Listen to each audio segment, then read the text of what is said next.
రాష్ట్రంలో లేదా? ఈ పాలమూరు జిల్లా బీఆర్ఎస్ పార్టీకి ఓట్లు వేయలేదా? అంతెందుకు 2009లో నాడు చంద్రశేఖరరావు గారు కరీంనగర్ జిల్లా ప్రజలు తరుముతే భుజాన జోలె వేసుకొని జోలె పట్టుకొని పాలమూరు జిల్లాకు వచ్చి ఈ ప్రాంతంలో ప్రజల్ని అడుక్కుంటే నా పాలమూరు సోదరులు మా సోదరి మనులు నీకు భిక్ష పెట్టినరు. నీ బొంతలో భిక్ష వేసి పార్లమెంటు సభ్యుని చేసి ఢిల్లీకి పంపిస్తే నువ్వు పార్లమెంటు సభ్యుడిగా పదవిని ఎలగబెట్టినావు.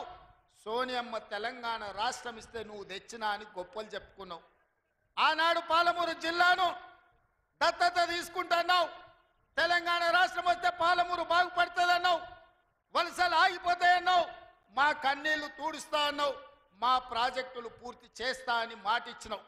నేను ఇవాళ అడుగుతున్న వేదిక మీద నుంచి 10 సంవత్సరాలు ముఖ్యమంత్రిగా ఉన్న చంద్రశేఖరరావు గారు 2009లో మేము హక్కున చేర్చుకొని మా కడుపులో పెట్టుకొని చూసుకుంటే మేము భుజాల మీద పెట్టి మోసుకుంటే పాలమూరులో ఊరు లేకపోయినా పార్లమెంటులో నీకు నోరు రాకపోయినా మేము ఎంపీగా గెలిపిస్తే మేము భిక్ష పెడితే నువ్వు ఆనాడు ఎంపీ అయినవు. ఆ సంగతి మర్చిపోకు. మరి 10 సంవత్సరాలు ముఖ్యమంత్రిగా ఉన్న నువ్వు మా ప్రాజెక్టులను ఎందుకు పూర్తి చేయలేదని నేను అడుగుతున్నా. ఇవాళ ఈ వేదిక మీద నుంచి పెద్ద పెద్ద మాటలు మాట్లాడుతున్నారు, పొంకనాల మాటలు. ఇవాళ నేను అడుగుతున్నా చంద్రశేఖరరావు గారిని, 10 సంవత్సరాలు ఈ తెలంగాణ రాష్ట్రానికి 2 సార్లు నువ్వే ముఖ్యమంత్రి కదా, నీదే ప్రభుత్వం కదా, మా జూరాల ప్రాజెక్టు పూర్తి ఎందుకు కాలే?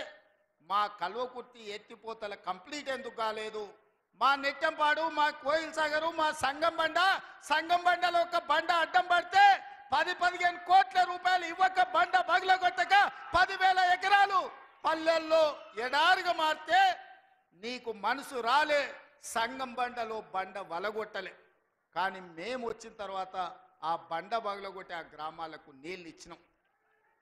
ఇవాళ కోయిల్ సాగర్, ఇవాళ మీ ఆర్టీఎస్, ఇవాళ ఈ ప్రాంతంలో ఉండే ఏ ప్రాజెక్ట్ అయినా ఎందుకు 10 ఏళ్లలో పూర్తి చేయలే?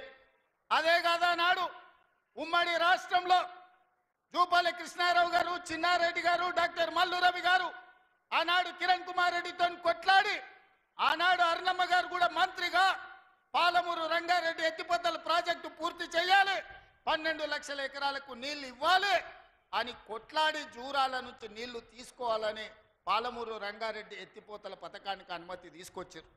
16,000 కోట్లతోని ప్రాజెక్టు మంజూరైంది. 35,000 కోట్లు మొత్తం అంచనాలు వేసి టెండర్లు పిలిచిండ్రు. కానీ చంద్రశేఖరరావు వచ్చిన తర్వాత ప్రాజెక్టుల రీజైనింగ్ పేరు మీద 35,000 కోట్ల రూపాయల ప్రాజెక్టును 55,000 కోట్ల రూపాయలకు పెంచిండు. టెండర్లు పిలిచిండు, కాంట్రాక్టర్లకు ఇచ్చిండు, కమిషన్లు